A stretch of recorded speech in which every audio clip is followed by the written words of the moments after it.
todos y a todas. Bienvenidos, bienvenidas a nuestro canal. En nuestro ciclo de entrevistas sobre temas contingentes para el ámbito laboral y de la seguridad social, conversaremos hoy sobre la infoxicación o sobrecarga informativa. Sus efectos en el trabajo, principalmente, serán tema de nuestra entrevista. Pero antes, quiero invitar a todos a que puedan suscribir nuestro canal, activar las notificaciones para recibir todas las novedades de esta red social en primera mano. Y volviendo a nuestro tema interesante de hoy, con el uso de la Internet y la adherencia a las redes sociales, nosotros recibimos cada vez más información y debemos procesar y asimilar todo este contenido. Aún más, se agrava el problema si participamos de redes sociales profesionales que se alimentan con información sobre las tendencias principales de nuestro nicho de actuación. Esta tormenta informativa puede ser aún más desesperante en este ambiente de redes sociales profesionales, principalmente si nos vemos obligados a dominar toda la información que existe sobre nuestra especialidad. Para abordar este tema, tenemos el agrado de conversar con el psicólogo y profesor Ignacio Mandujano, que es psicólogo de la Universidad de Viña del Mar y coach en programación neurolingüística con certificación de International Coach Community. Ignacio realiza actividades en el ámbito educativo y organizacional, orientado principalmente en ambas a la mejora del desempeño y al life coaching. Ignacio, muchísimas gracias por aceptar nuestra invitación y pasamos sin más prolegómenos a la primera pregunta. ¿Qué es esta tal infoxicación y cuál es el origen del término? Bueno, la infoxicación es un término que se refiere básicamente a esta sobrecarga de información que nosotros recibimos en épocas de alto acceso a la tecnología, a redes sociales, a la información en general. Bueno, este fue un término que ya empezaba a aparecer más o menos en los 70 con textos de Alvin Toffler, que es un escritor que aborda mucho el tema de los futuros, ¿vale? Es decir, de estudiar cómo va a ser el futuro en la sociedad y qué consecuencias va a tener. Entonces él empezó a acuñar básicamente estos términos referidos al tema de la sobrecarga de información, aunque específicamente el concepto infoxicación viene del español Alfons Cornella, que básicamente en los 90 ya empieza a especificar un poco más de qué se trata esto, pero es un neologismo que hace hincapié en algo muy específico, que es esta sobrecarga informativa que nosotros vivimos por este acceso que tenemos a Internet y la información que surge en el día a día. Ignacio, después de esa explicación sobre qué significa, ¿cómo nosotros podríamos identificar los síntomas de la infoxicación? Bueno, en el caso de la infoxicación, no existe un término como específico respecto a, eh, como por ejemplo nosotros en psicología tenemos el DSM, que es como el manual diagnóstico de enfermedades. No existe el concepto porque al ser un neologismo y al no haber sido estudiado específicamente bajo ese nombre, no, no hay como criterios propios, pero sí cumple con criterios que son asociados al estrés y a síntomas de ansiedad, ¿ya? Y que pueden terminar en cuestiones más graves, como por ejemplo, no sé, crisis de pánico o ese tipo de cosas. Entonces, toda la sintomatología de estrés, la sintomatología ansiosa, son parte de lo que puede ser la infoxicación. Claro, obviamente como consecuencia de toda esta sobrecarga informativa. Bueno, y aunque no tengamos específicamente para la infoxicación determinados síntomas, pero asociando al tema del estrés, ¿cómo podría la infoxicación perjudicar el desempeño laboral y profesional? Bueno, puede perjudicarlo dramáticamente en el sentido de que, por ejemplo, una persona puede desarrollar síntomas altamente estresantes y ansiosos respecto a la información. Supongamos que ahora, bueno, estamos rodeados del tema del coronavirus y de hecho yo conocí a una persona hace, no sé, muy poco que generó un pánico respecto al tema del coronavirus y cada vez que se mencionaba el tema del coronavirus, esta persona entraba en un estado alterado, ¿vale? Es decir, cumpliendo con todos los criterios ansiosos. Por ende, el solo hecho de estar sobreexpuesto a esta información de las posibles consecuencias que me puede traer a mí o a mi familia puede generar esta irritabilidad, puede generar que yo me ponga a tiritar, tenga sudor frío, me sienta como extremadamente ansioso sobre lo que pueda ocurrir, el miedo a la muerte, que de hecho es una de las cosas más repetitivas en este contexto de pandemia, que las personas han desarrollado el miedo a la muerte, y que de hecho, bueno, adelantando un poco, uno lo que debería hacer es hablar un poco de eso, porque todos le tenemos un poco de miedo a lo que está pasando, a las consecuencias que puede tener, y todos hemos tenido en algún momento alguna sintomatología de esta intoxicación. Entonces, se manifiesta de muchas formas, pero esas son las principales. Ignacio, entonces podríamos llegar a la conclusión, la infoxicación de cierta manera podría ser considerada como una enfermedad que posibilitaría el uso de licencia médica. Yo creo que con lo que hemos conversado aquí, ella como no está catalogada, podría ser que la licencia médica fuera por otro motivo, pero me gustaría que pudiese aclarar eso precisamente. Claro, o sea, en términos como técnicos, no está obviamente manifestado dentro del DSM o en criterios médicos como para que uno pudiera decir que esta persona va a recibir una licencia médica por intoxicación, por lo mismo que decía que es un neologismo, ¿ya? Sin embargo, lo que nos preocupa y lo que realmente afecta a la salud son las consecuencias de esto. Entonces, si la persona, por ejemplo, tiene miedo a salir, ¿cierto? Tiene miedo, por ejemplo, a contagiarse, tiene miedo a la muerte, lo que hablábamos recién, y empieza a desarrollar un cuadro de estrés severo, empieza a desarrollar una sintomatología ansiosa, evidentemente esas sí son causas que pueden derivar finalmente en una licencia médica.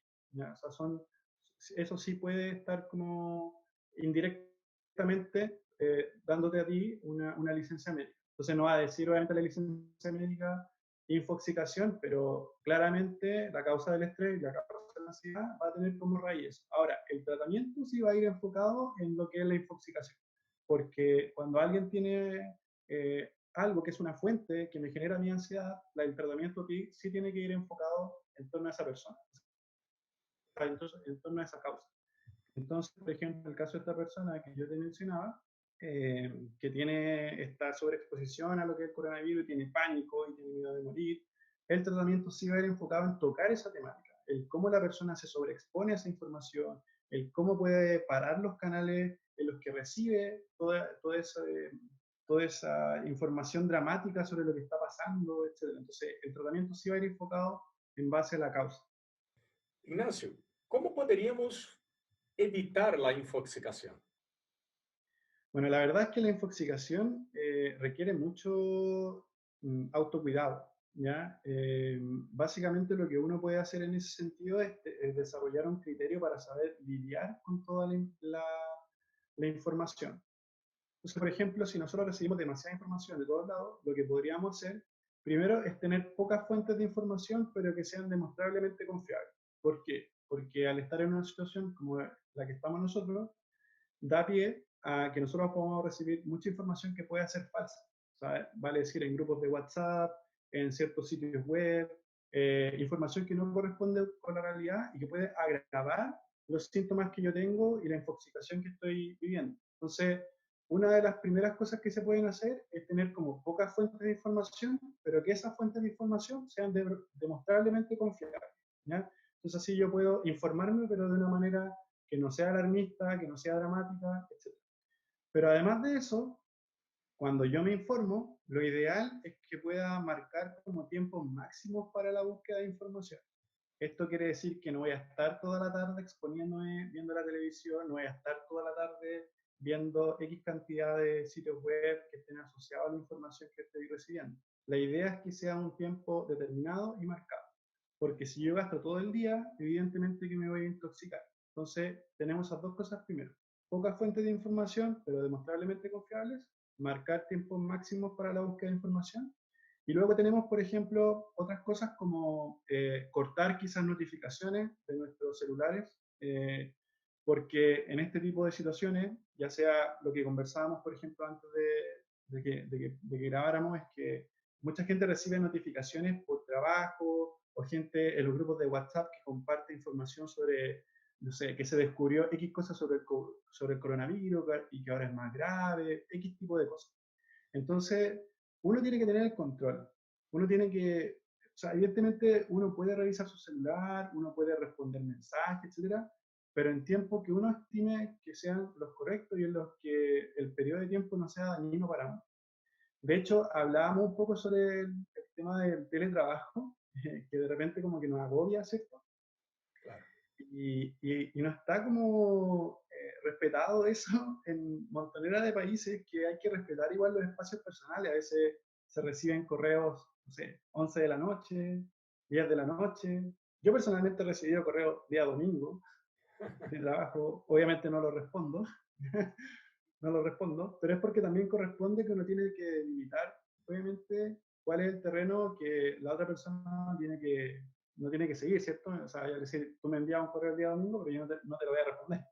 Exacto. Entonces, ahí hay algunas cosas que creo que se tienen que conversar y que están como en el aire. Y finalmente, yo creo que otra cosa para desintoxicarse, ¿no? Yo creo que es filtrar las personas con las que uno tiene contacto o las fuentes de información que uno recibe, porque, por ejemplo, nosotros podemos tener un contacto en Facebook que todos los días comparte información relacionada a lo que está pasando, a cosas dramáticas, hechos negativos, y evidentemente tener esa persona no nos aporta mucho. Mm, Te voy a contar una cosa personal, pero por claro. ejemplo, ocurrió este hecho de que murió esta persona afroamericana en Estados Unidos, ¿cierto? A través de esta violencia policial. Y resulta que en las redes sociales se compartía el video. Mm, Entonces, yo hablaba con un amigo y le decía que yo la verdad es que no seguí viendo el video. O sea, me basta con saber la información de que esa persona, bueno, falleció, pero no vi el video porque ya eso sería directamente morbo y dañaría mi estado emocional. Entonces, ¿qué sentido tiene que yo vea el video si al final me voy a sentir mal y no tengo control sobre la situación? No hay manera en que yo pueda cambiar eso o aportar de alguna manera. ¿Se entiende? Entonces es contraproducente. Por eso cuando uno recibe esa información, uno tiene que tener el criterio de llegar y decir, esto no me va a hacer bien o esto no debería hacerlo. Entonces aquí tengo que parar porque no puedo intervenir en eso. Entonces, cuando nosotros tenemos ese contacto con las redes sociales, tenemos que desarrollar ese filtro, ya sea dejar de ver algo porque nos va a hacer mal, o cortar a una persona que directamente está compartiendo solo información dañina y podemos dejar de seguir, o podemos simplemente tenerlo como un contacto, pero no ver la información que tiene, que Facebook tiene esa opción, de que uno puede ser amigo, por ejemplo, con alguien, pero no necesariamente ver lo que publica. exacto. Entonces, que es distinto, por ejemplo, en Instagram, pero yo creo que eso es súper importante y a veces la gente tiene que cortar y simplemente valorar, o sea, o darle valor más que nada a la sanidad mental y emocional de uno. Claro. Ignacio, entonces, todos esos tips, aunque estábamos hablando con respecto, por ejemplo, a esta contingencia del COVID-19, pero dentro del ámbito profesional, Ujú. es válido todos los argumentos que fueron planteados. Yo también debiera estar trabajando concentrado en lo que estoy haciendo, desactivando notificaciones en momentos que necesito de mayor concentración en alguna actividad laboral y principalmente, y ahí yo ya traigo un poco más para la realidad que vivo yo, la realidad académica. Los académicos también seguimos a mucha gente para estar pendientes de papers que se publican, pendientes de actualizaciones legislativas, por ejemplo, que muchas veces son muy vertiginosas dependiendo del contexto en que se vive. Por ejemplo, en materia laboral, estamos viviendo un contexto muy vertiginoso con respecto a las leyes laborales. Entonces, Muy de la dinámico. misma forma, deberíamos todos estar buscando un filtro de la cantidad de informaciones que recibimos y también evitar tener toda esa cantidad, ese flujo de informaciones llegando por todos lados mientras nos concentramos en alguna actividad para evitar infoxicarnos. Sí, es que la verdad todo tiene que apuntar al tema de autocontrol, el tema de desarrollar como un criterio propio y dejar los espacios para la sanidad mental. Entonces, Yo tengo que preguntarme, ¿lo que estoy recibiendo ahora me es útil? ¿Me es útil para lo que yo tengo que hacer? Entonces tengo que filtrar la información que me llega desde esa pregunta, ¿ok?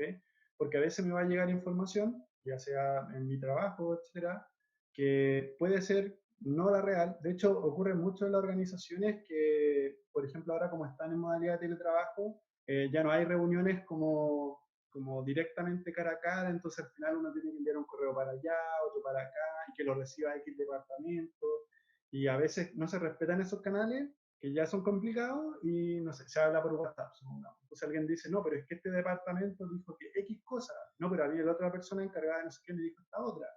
Entonces se genera lo que también apunta al término de infoxicación, que esta sobrecarga de información que no sabemos si es real o no, no hay líneas correctas, porque si ya las empresas en general tienen líneas de comunicación que pueden ser complicadas, en esta situación obviamente es mucho peor.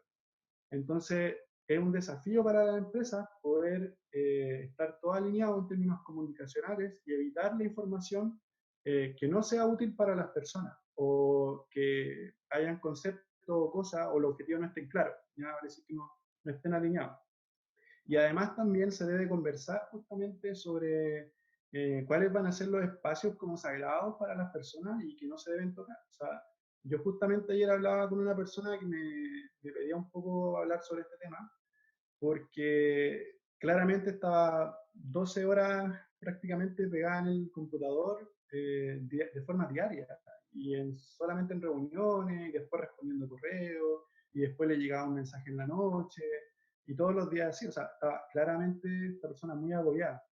Entonces, una de las recomendaciones, lo que hizo esta persona fue plantearlo en su lugar de trabajo, plantear la temática. Cómo se van a respetar los espacios personales, qué canales van a ver para que no se generen muchos canales, o sea, correo, llamada, WhatsApp, mensajes de X cosa, videollamada, o sea, son demasiados los canales. Claro. Y a veces repitiendo el mismo mensaje que ya se decía en el otro. Entonces, ese tipo de cosas son las que hay que apuntar en términos laborales. Hay que conversarlas, hay que dejarlas claras y dejar que los canales que sean más importantes sean los concretos, respetar los espacios personales, evitar las llamadas en la noche, pero esas cosas se tienen que conversar. Yo te conversaba a ti antes de que eso es como falta de cultura de teletrabajo, porque en los países que realmente están como más avanzados en teletrabajo, estas cosas, o sea, se dan por sentado, uno tiene que conversarlas.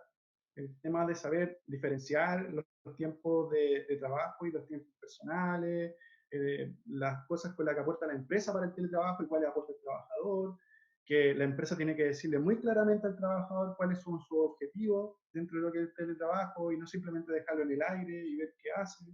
Entonces, falta un desarrollo de esa cultura y yo creo que la única forma es tirando todo sobre la mesa y conversándolo, porque como dices tú, esta es una situación muy dinámica y salen cosas todos los días y, y esto fue de la noche a la mañana. Entonces, mucha gente se vio en esta situación de un día para otro, así que hay que conversarlo y definitivamente llegar a acuerdos para que se respeten todos esos aspectos.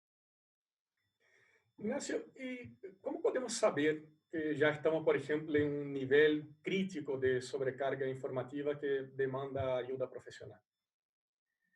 Bueno, yo diría que hay harta sintomatología, pero, por ejemplo, no sé, incapacidad de relajarse, irritabilidad, sensación de nerviosismo constante, tensión, por ejemplo, sensación de peligro inminente o pánico, sentir que me puedo morir, sentir mi cuerpo fatigado, tensión muscular constante, incluso náusea. A veces también hay algunos síntomas que tienen que ver con el colon irritable, trastornos de sueño, preocupación persistente y ser incapaz de sacarse esa preocupación de la cabeza. O sea, todos esos síntomas ya indican de que esto va como algo negativo y puede terminar, obviamente, en crisis de pánico, puede terminar, que hay gente que cuando, si alguien ha tenido una crisis de pánico, va a saber que uno tiene la sensación de que se va a morir.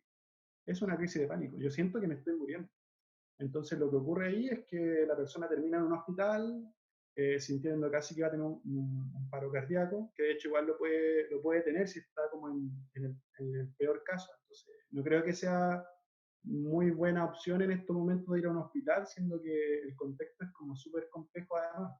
Entonces, uno tiene que saber reconocer estos síntomas y ya definitivamente empezar a hacer algo con esto. Pero todos esos síntomas pueden ser consecuencia de la infoxicación. Vamos a pasar para el otro extremo, porque ahora fuimos a un extremo máximo cuando una persona ya necesita ayuda profesional, pero también existen otros síntomas más ligeros, más livianos. ¿Y cómo se pueden mitigar estos síntomas de una infoxicación leve?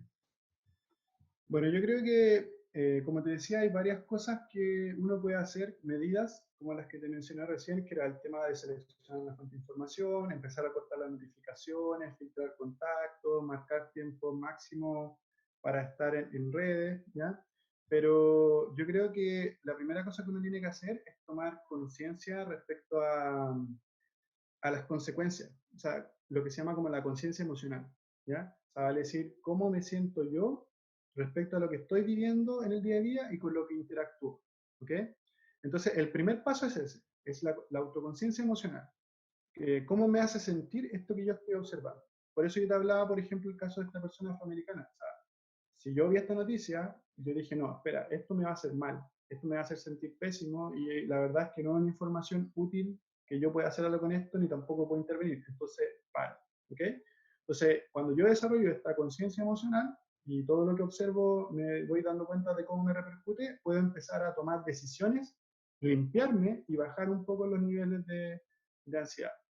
Ahora, obviamente, reducir el tiempo que uno pasa en términos de en redes sociales, comunicándose con, no sé, compañeros de trabajo, a menos que sea estrictamente necesario. O sea, reducir esos tiempos y hay algunas otras prácticas que pueden ayudar a las personas a relajarse. O sea, sé que estamos encerrados y eso, bueno, voy a dar como un dato un poco sobre esto, pero en general estamos todos estresados porque no es normal estar todo el día sentado, ¿ok? No es normal. O sea, va a decir, el cerebro no está diseñado para eso. Nosotros tenemos un historial de millones de años en el que nosotros salíamos a buscar alimentos, ¿cierto? Recolectábamos, etcétera.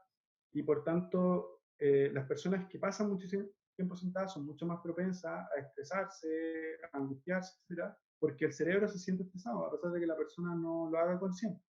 Entonces ahora estamos todos en esta situación de estar encerrados y sentados todo el día. Entonces, una cosa que es una recomendación de oro, porque el cuerpo lo necesita, es moverse, es hacer ejercicio, es movilizarse. ¿No? Nuestro cuerpo está diseñado para moverse, no para estar sentado 12 horas, ¿okay? Frente a un computador.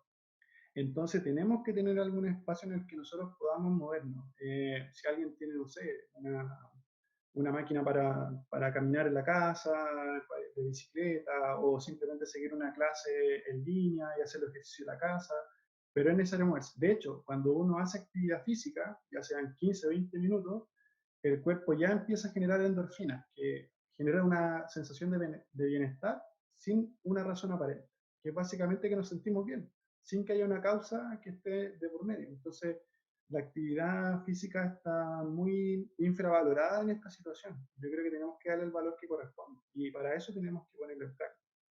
Evidentemente hay otras cosas también que pueden ayudar como meditación, meditaciones guiadas, ¿cierto? Música relajante, poner atención en los estímulos que uno está viviendo en el momento. Por ejemplo, ayer estaba haciendo clase y le mencionaba a mis alumnos que, por ejemplo, a mí me gusta lavar la loza, ¿ok? Y todavía se rieron de... Yo les explicaba porque le estábamos hablando justamente del tema de la meditación. Y yo les decía que a mí me gusta lavar loza porque es como una forma de meditar. O sea, vale decir, yo lavo la loza y siento, por ejemplo, el agua, las burbujas del líquido con el que estoy lavando. O sea, uno se hace consciente de lo que uno está haciendo, uno se desliga un poco de todos esos pensamientos que uno está teniendo, que son preocupaciones. La gente tiene la idea errónea de que meditar es simplemente sentarse y decir om y eso. Y no, no es así. Uno puede tener meditaciones activas. Por ejemplo, estar en tu casa, acariciar a tu perro durante varios minutos, jugar con él, etcétera, es una forma de meditación si tú estás concentrado en eso. Entonces hay varios mecanismos por los cuales uno puede ir desintoxicándose y están a la mano, están justamente ahí. Pero en la medida que nosotros vayamos primero cortando las cosas esas fuentes y además haciendo esa conciencia emocional, ahí podemos ir como controlando aún más y pasar a los siguientes pasos. Y volviendo para el otro extremo, cuando estamos hablando ya de casos en que necesitan incluso ayuda profesional, ¿cómo se trata la infoxicación severa? ¿Podría incluso llegar a ser medicado? Sí, claramente puede ser medicado. O sea, en caso de que todo depende de la consecuencia que tenga la persona. O sea, por ejemplo, si la persona desarrolla una fobia por salir y tiene un pánico extremo, o si ya no puede controlar las crisis de pánico. Por ejemplo, en los casos de que una persona tenga crisis de pánico, no sé, usualmente hay medicamentos como el clonazepam o el clonazepam, y la persona ahí tendría que medicarse con cualquier benzodiazepina tradicional, ¿cierto? Y por ejemplo, el caso de personas que tienen colon irritable, se ha dado muestras de que, por ejemplo, la sertralina podría funcionar, entonces ahí ya entraría la medicación como parte del arsenal para combatir todo esto. Pero sí, o sea, una persona puede llegar al punto de tener que estar medicada y también puede llegar al punto de tener que estar aislada para no recibir esa información. Eso sería un caso como muy, muy severo. Ignacio, quiero agradecer inmensamente por tu disposición en conversar con nosotros, compartir tu conocimiento sobre este tema tan importante, tan trascendente en los días de hoy, que gana más fuerza aún en estos tiempos en que la propia digitalización del trabajo está cada vez más en boga, como pudimos conversar aquí un poco, y también este escenario de estrés natural por la pandemia por COVID-19. Te dejo el espacio para tus consideraciones finales. Sí, solamente eh, recalcar el tema de la autoconciencia emocional. Yo creo que es como lo que uno más tiene que hacer hincapié. Cuando uno ya se da cuenta por su propio cuerpo y por sus propias emociones que uno no está bien con la información que está recibiendo, entonces uno tiene que tomar la acción. El resto ya hay técnica, hay meditación, hay un montón de cosas, pero uno tiene que partir por eso. Y cuando uno parte por eso, ya el camino se vuelve un poco mejor. Así que yo creo que estamos todos en una situación como súper compleja, el trabajo ha cambiado, la situación mundial ha cambiado, las vidas de muchas personas ha cambiado y estamos todos juntos en esto, enfrentando la situación. Así que yo creo que si nos apoyamos y también filtramos un poco al conversar con otras personas, sería ideal y así podemos salir de esto de mucho mejor manera. No es fácil la vida de proletario digital. Así es. Antes de terminar, quiero nuevamente invitar a todos a suscribir nuestro canal, acompañar nuestra labor docente investigativa por medio de estas redes sociales. Finalizamos aquí otra entrevista, espero que les haya gustado y nos vemos en la próxima actividad. Un gran abrazo.